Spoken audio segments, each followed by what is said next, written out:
बिस्मिल्लाहिर्रहमानिर्रहीम अस्सलाम वालेकुम स्टूडेंट्स। आज की इस वीडियो में हम बहुत ही important Organisation of the Islamic Cooperation को इन डिटेल डिस्कस करेंगे। इसका इंट्रोडक्शन, हिस्ट्री, बैकग्राउंड को देखेंगे। उसके बाद इसके चार्टर और इसके ऑर्गन्स को डिस्कस करेंगे। Organisation of Islamic cooperation OIC ये सेकंड लार्जेस्ट ऑर्गेनाइजेशन है यूनाइटेड नेशन के बाद। टोटल इसके 57 मेंबर्स हैं। यूनाइटेड नेशन के टोटल मेंबर्स हैं 193 कंट्रीज़। और उसके बाद जो है सबसे बड़ी ऑर्गेनाइजेशन ऑफ इस्लामिक कॉपरेशन है, जिसमें 57 मेंबर्स हैं। इन 57 मेंबर्स में से भी 56 मेंबर ऐसे हैं जो कि यूनाइटेड नेशन के भी मेंबर हैं, एक्सेप्ट पैलेस्टाइन को यूनाइटेड नेशन के अंदर एक स्टेट का जो है अभी तक दर्जा नहीं दिया गया, लेकिन रिसेंटली इसके ऊपर डेवलपमेंट चल। एंड आपने याद रखना है कि ये 4 कॉन्टिनेंट्स के अंदर इसकी मेंबर स्टेट्स एग्जिस्ट करती हैं। अफ्रीका की 27 है, एशिया में से 27 है, साउथ अमेरिका में से 2 हैं। इंपॉर्टेंट बात है, गोयाना है, सुरीनेम है। और उसके बाद यूरोप के अंदर सिर्फ एक ही है जो यूरोपियन स्टेट OIC की मेंबर है, और वो अल्बानिया है। इसके अलावा जो अफ्रीका के अंदर 27, इनमें से सीरिया की मेंबरशिप भी जो है उसको सस्पेंड किया गया था। ये 14 और 15 अगस्त 2012 को इसको सस्पेंड किया गया था। OIC की एस्टेब्लिशमेंट से पहले सितंबर 25, 1969 से पहले एक इम्पॉर्टेंट इवेंट होता है। Event mean tragic in sense कि 21 अगस्त 1969 को एक ऑस्ट्रेलियन फंडामेंटलिस्ट, जो कि माना जाता है एक क्रिश्चियन था, जिसका नाम था माइकल रूहान, उसने मस्जिद अक्सा को आग लगा दी थी। उसकी आग लगाने का मेन मकसद सलाहुद्दीन अयूबी का एक मेमोरियल रखा हुआ था, उसको जलाना था। बट डिस्पाइट दैट मुसलमानों की एक वर्शिप प्लेस के ऊपर जब आग लगी, विद इन 1 मंथ इन सब जितने भी मुस्लिम उम्मा के जो लीडर्स थे, उन्होंने ये फैसला किया कि हमें मिलकर कोई ऑर्गेनाइजेशन बनानी चाहिए। और उसी के नतीजे में विद इन 1 मंथ 22 सितंबर 1969 को एक मीटिंग बुलाई गई रबात मोरक्को के अंदर। 22 से 25 सितंबर के अंदर यही कहलाता है पहला इस्लामिक समिट। और इस ऑर्गेनाइजेशन को बनाने का ये मकसद था कि it will be the collective voice of the Muslim world, solidarity और पीस को प्रमोट करेगी, पूरे मुसलमानों की आवाज़ होगी, एंड मोस्ट इम्पॉर्टेंटली ये अल कुद्स के लिए आवाज़ होगी। पैलेस्टाइन के काज के लिए इसको बनाया गया था। और इसके चार्टर में इसका जो हेड क्वार्टर मेंशन किया गया है, ये मेंशन किया गया है कि इसका जो हेड क्वार्टर होगा it will be Jeddah, Saudi Arabia, until Al Quds को आज़ाद नहीं करवाया जाता। मीन जब अल कुद्स आज़ाद हो जाएगा तो परमानेंटली इसका जो हेड क्वार्टर होगा OIC का, वो अल कुद्स होगा। इसके एम्बलम में हमारे पास काबा है, that is actually the worship the first holy place for the Muslim. And second importantly उसके बाद ग्लोब है, और उसके बाद क्रिस्केंट है। इसके 3 हमारे पास जो है एम्बलम के अंदर सिंबल्स हैं। अगर OIC के करंट चार्टर की बात करें तो ये 11th OIC समिट के दौरान 2008 में अडॉप्ट किया गया था, और इसके अंदर 39 आर्टिकल्स हैं। और न्यू मेंबर ऐड होने के लिए ये कहा गया कि काउंसिल ऑफ फॉरेन मिनिस्टर, जो कि OIC का एक आर्गन है, उसकी consensus mean when all the states will be agree, जब एक इत्तेहाद होगा, सारी स्टेट्स मिलकर ये फैसला करेंगी कि न्यू स्टेट को एंट्री देनी है, तो new state will become the member. लेकिन मेंबर बनने से पहले वो स्टेट ऑब्जर्वर कंट्रीज़ में होती है। इस वक्त भी ऑर्गेनाइजेशन ऑफ इस्लामिक कॉपरेशन में 5 कंट्रीज़ ऑब्जर्वर हैं, जिनमें सिप्रस है, बोस्निया है, अर्ज़ेगोविना है, सेंट्रल अफ्रीकन रिपब्लिक है, रशियन फेडरेशन है, और थाईलैंड है। 25 इसके फाउंडिंग मेंबर थे, और बाद में जो है इस मेंबरशिप के अंदर इजाफा किया गया, और अब इसके जो टोटल मेंबर हैं दैट आर 57। ये बात भी याद रखनी है कि OIC के टोटल आर्गन्स 11 हैं, और इसका पहला आर्गन इस्लामिक समिट, फिर काउंसिल ऑफ फॉरेन मिनिस्टर, उसके बाद 2 इंपॉर्टेंट कमेटीज़ हैं, स्टैंडिंग कमेटी और एग्जीक्यूटिव कमेटी। पाकिस्तान एक स्टैंडिंग कमेटी का हिस्सा है। और उसके बाद international Islamic court of justice, ये भी 1985 के अराउंड बनाई गई थी। और एक इंडिपेंडेंट परमानेंट ह्यूमन राइट की कमीशन है, committee of the permanent representative है, जो इसके परमानेंट रिप्रेजेंटेटिव होते हैं। इसकी जनरल सेक्रेटरीट है, जनरल सेक्रेटरीट का हेड क्वार्टर जो है वो जद्दा है। उसके साथ ही कुछ सब्सिडरी आर्गन्स हैं, स्पेशलाइज आर्गन्स हैं, और एफिलिएटेड इंस्टीट्यूशंस हैं। अगर हम बात करें इसके सबसे पहले आर्गन की, तो इस्लामिक समिट इसका सबसे पहला आर्गन है। ये highest level of the decision making body है। ये minister CFM, council of foreign minister, बैठकर जो भी डिसीजन बनाते हैं उसके ऊपर फाइनल सिग्नेचर जो है वो इस्लामिक समिट यानी हेड ऑफ स्टेट वगैरह करते हैं। और इसमें किंग्स होते हैं, हेड ऑफ स्टेट्स होते हैं, मीन प्रेसिडेंट जिस तरह पाकिस्तान के प्रेसिडेंट हैं, और उसके साथ ही हेड ऑफ गवर्नमेंट्स होते हैं जिस तरह जो है प्राइम मिनिस्टर होता है। और मोस्ट इम्पॉर्टेंटली इस्लामिक समिट का जो इजलास होता है या इसकी जो मीटिंग होती है ये हर 2 साल के बाद होती है। इनिशली ये कहा जाता था कि इसकी जो मीटिंग होती है वो हर 3 साल के बाद होती है, लेकिन फिर इसके अंदर एक अमेंडमेंट की गई थी। इस अमेंडमेंट के अकॉर्डिंग जो है आर्टिकल 8 के पैराग्राफ 2 को अमेंड किया गया था, जिसके अकॉर्डिंग अब इसकी मीटिंग 2 साल अपना 3 साल की बजाय इसकी मीटिंग जो है अब 2 साल के बाद होगी।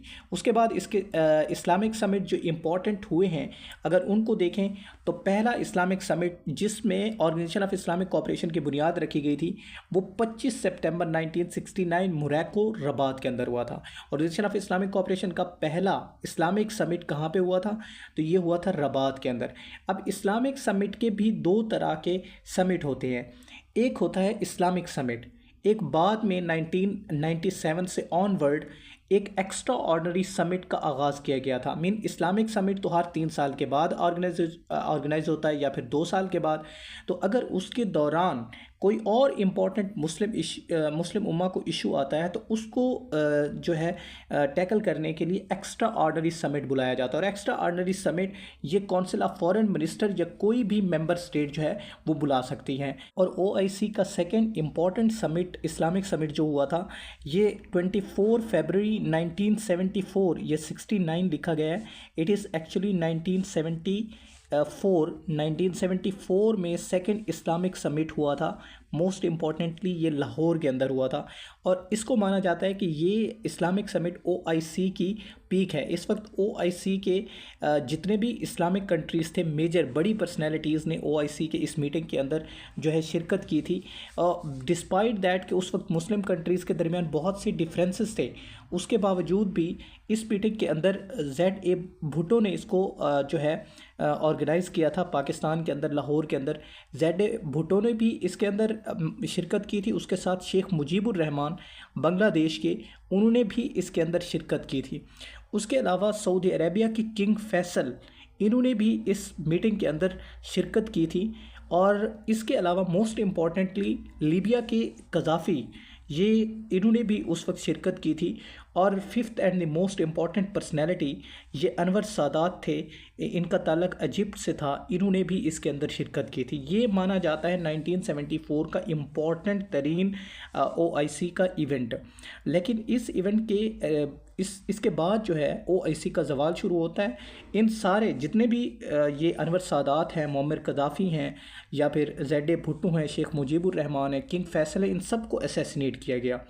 अनवर सादात को अक्टूबर 6, 1981 में आलमोस्ट जो है मिलिट्री परेड के दौरान इनको असैसिनेट किया गया, इनको गोली मारी गई।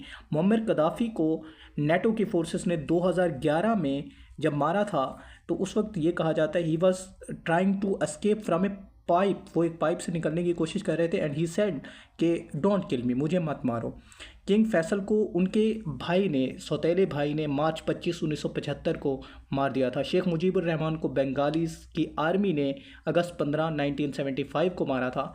और भुट्टो का तो जुडिशल मर्डर हुआ था, that was actually on April 4, 1979। अप्रैल 4, 1979 को भुट्टो को फांसी पर लटकाया गया था, जिसका 2024 में जो है फाइनल फैसला दिया गया था कि ये एक गलत डिसीजन था फ्रॉम द सुप्रीम कोर्ट। अप्रैल 4, 1979, आपने इस ईयर को याद रखना है, अप्रैल 4, 1979, इसमें जो है भुट्टो को हैंग टिल डेथ किया गया था। उसके बाद डिफरेंट जो है इसके समिट हुए हैं, इनको भी एक नज़र आपने देखना है। फिर फर्स्ट एक्स्ट्रा ऑर्डिनरी समिट, ये इंपॉर्टेंट है, ये 24 मार्च 1997 को हुआ था और ये इस्लामाबाद का हुआ है, इस्लामाबाद के अंदर हुआ था। पहला इस्लामिक समिट लाहौर के अंदर होता है, इसके बाद जितने भी इस्लामिक समिट होंगे या काउंसिल ऑफ फॉरेन मिनिस्टर के मीटिंग होंगी वो इस्लामाबाद के अंदर ही होंगी। और जो पहला एक्स्ट्रा ऑर्डिनरी समिट है, पहला एक्स्ट्रा ऑर्डिनरी समिट और उसके साथ ही 8th एक्स्ट्रा ऑर्डिनरी समिट, ये 19 दिसंबर 2021 को इस्लामाबाद पाकिस्तान के अंदर हुआ है। इन 3 को आपने याद रखना है। एक 1974, 24 डेट भी याद रखनी है साथ, 24 फेब 1974 लाहौर के अंदर, और पहला एक्स्ट्रा ऑर्डनरी 1997 24 मार्च इस्लामाबाद के अंदर, और फिर दिसंबर 2021 इस्लामाबाद के अंदर ये भी एक्स्ट्रा ऑर्डनरी इवेंट होता है। उसके बाद इसके इंपॉर्टेंट सेक्रेटरी जनरल को डिस्कस कर लेते हैं। इसका सेक्रेटरी जनरल जो होता है, he is actually the chief administrative official of the organisation. इस ऑर्गेनाइजेशन का चीफ होता है, और इसको काउंसिल ऑफ फॉरेन मिनिस्टर, जो जितने भी फॉरेन मिनिस्टर्स होते हैं उस मेंबर स्टेट्स के, वो मिलकर इसको 5 ईयर की टर्म के लिए सिलेक्ट करते हैं। लेकिन ये वंस एक्सटेंडेबल होता है, एक दफ़ा उसकी टर्म को बढ़ाया जा सकता है। और तुर्की के जो सेक्रेटरी जनरल बने थे डॉक्टर अहमदीन इस्हांगुलो, बड़ा डिफ़िकल्ट सा नाम है, ये 2005 से 2013 तक रहे थे। मीन इन्होंने ट्वाइस ये टर्म की थी। और उसके साथ ही पहले ओआईसी के पहले जो सेक्रेटरी जनरल थे वो अब्दुर्रहमान टूंके अब्दुर्रहमान थे। इनका ताल्लुक मलेशिया से था। और फिर 5वें नंबर के सैयद शरीफुद्दीन पीरज़ादा, इनका ताल्लुक पाकिस्तान से था। 1985 से 1988 तक 3 ईयर इन्होंने किए थे। ये इम्पॉर्टेंट सेक्रेटरी जनरल हैं। First Tunku Abdul Rahman, 5th Syed Sharifuddin Pirzada, और करंट हुसैन इब्राहिम ताहा, इनका ताल्लुक चार्ट से है। 12 नवंबर 2021 को इन्होंने इसको ज्वाइन किया था। उसके बाद काउंसिल ऑफ फॉरेन मिनिस्टर है। पहली इंपॉर्टेंट बॉडी इस्लामिक समिट है। Second council of foreign minister है, जो मिलकर एक सेक्रेटरी जनरल को अपॉइंट करते हैं। तो थर्ड सेक्रेटरी जनरल बनता है। सेकेंडरी डिसीजन मेकिंग ऑर्गन है। इसकी मीटिंग वंस अ ईयर होती है। इस्लामिक समिट की मीटिंग 2 साल के बाद होती है, आफ्टर 2 ईयर्स, लेकिन इसकी मीटिंग हर साल होती है। जो 50th, इस वक्त इसके 50 जो है वो हो चुके हैं फॉरेन मिनिस्टर की जो मीटिंग्स हैं। ये कैमरून ने इसको होस्ट किया था, लेकिन ये सऊदी अरेबिया के अंदर हुई अगस्त 27 से 2024 तक सऊदी अरेबिया के अंदर। और 51 को ओआईसी की जो मीटिंग होगी काउंसिल ऑफ फॉरेन मिनिस्टर की, वो 2025 में तुर्की में होगी। उसके बाद स्टैंडिंग कमेटी में आपने याद रखना है, इसकी 4 स्टैंडिंग कमेटीज़ हैं। अल-कुद्स की कमेटी है, जिसका मकसद जो है अल-कुद्स की काज के बारे में, मस्जिद अक्सा की काज के बारे में बात करना है। और most importantly standing committee for scientific and technological cooperation है। ये इसकी जो हेड शिप है वो पाकिस्तान के पास है। इन 2 कमेटीज़ को आपने याद रखना है। अल-कुद्स की कमेटी मोरक्को के पास है, और standing committee for scientific and technological cooperation ये पाकिस्तान के बाद है। उसके बाद अगर पाकिस्तान के इंडिया और पाकिस्तान के रिलेशन के तनाजुर में देखें ओआईसी को, तो इंडिया ने फ्राम द फर्स्ट डे ये कोशिश की है he should become the member of organisation of Islamic cooperation, क्योंकि India 3rd largest Muslim population रखने वाला कंट्री है। कहा जा रहा है he will become second after crossing the Indonesia soon. तो it is the mean fundamental right of India, कि इंडिया के अकॉर्डिंग ये उसका फंडामेंटल राइट बनता है कि उसको ऑर्गेनाइजेशन ऑफ इस्लामिक कोऑपरेशन के अंदर एंट्री दी जाए, उसको इसका मेंबर माना जाए। लेकिन चूँकि पाकिस्तान और इंडिया हमेशा एक दूसरे को दूर रखते हैं किसी भी ऑर्गेनाइजेशन के अंदर एक साथ होने का, क्योंकि जिस ऑर्गेनाइजेशन के अंदर ये इकट्ठे हो जाते हैं वो ऑर्गेनाइजेशन ही एक्चुअली फेल हो जाती है, एक तरह से हम कह लें। जैसे ये एससीओ के मेन मेंबर हैं, तो किसी ना किसी हद तक इन दोनों के इंटरेस्ट के क्लैश की वजह से वो ऑर्गेनाइजेशन के ऊपर इफ़ेक्ट पड़ता है। तो पाकिस्तान ने ऑल टाइम ये कोशिश की है कि इंडिया को ओआईसी से बाहर रखा जाए। इसी तरह जैसे करंटली अब इंडिया जो है ब्रिक्स के अंदर, ब्रिक्स का फाउंडिंग मेंबर है। Brazil, Russia, India, China, south Africa का जो एक ब्लॉक है, उस ब्लॉक से पाकिस्तान को आउट रखता है। इसी तरह पाकिस्तान ने आलमोस्ट यही ट्राई की कि वो ओआईसी से इसको आउट रखे। लेकिन फिर 14 February 2019 को पुलवामा का अटैक हुआ था। उस वक्त पाकिस्तान की टेरिटरी के ऊपर जब इंडियन फोर्सेस ने अटैक किया था, उसके बाद यूएई के अंदर काउंसिल ऑफ फॉरेन मिनिस्टर की 46 मीटिंग हो रही थी। उसके अंदर इंडिया को एज ए चीफ गेस्ट बुलाया गया था। ये मीटिंग थी एक्चुअली ये मार्च या मेरे ख्याल में मार्च के अंदर थी, और ये पुलवामा का अटैक फरवरी के अंदर हुआ था। इसके अंदर इंडिया के फॉरेन मिनिस्टर सुषमा स्वराज को बुलाया गया था। उनको बुलाया गया तो पाकिस्तान ने इसके ऊपर प्रोटेस्ट किया था। पाकिस्तान ने ये कहा था कि वो इसको बायकॉट करेगा, और इसके बावजूद सुषमा स्वराज ने ओआईसी की मीटिंग को अटेंड किया, और शाह महमूद कुरैशी उस वक्त पाकिस्तान के फॉरेन मिनिस्टर थे। उस वक्त उन्होंने इस मीटिंग को बायकॉट किया। चाहिए ओआईसी की पैलेस्टाइन के ऊपर ये पोजीशन है कि 2 स्टेट सोल्यूशन जो है उसको माना जाएगा, और अल-कुद्स को कैपिटल माना जाएगा, जिसको अब वेस्ट जेरूशलम कहा जाता है। इसके आर्टिकल 21 के अंदर जब लिखा हुआ है कि जब तक के organisation of Islamic cooperation Al Quds को आज़ाद नहीं करवा लेता, उस वक्त तक इसका हेडक्वार्टर जद्दा रहेगा। और ये उस बात तक, अपने आर्टिकल तक आज तक फेल है, एंड अल-कुद्स को ना पैलेस्टाइन का हेडक्वार्टर बनाया गया एंड ना नियर फ्यूचर के अंदर ऐसा लग रहा है ऐसा पॉसिबल है। इवन जब अब्राहम अकॉर्ड हुआ था तो इसराइल के साथ इनके रिलेशनशिप सऊदी अरेबिया के और ज़्यादा डीप हो गए थे।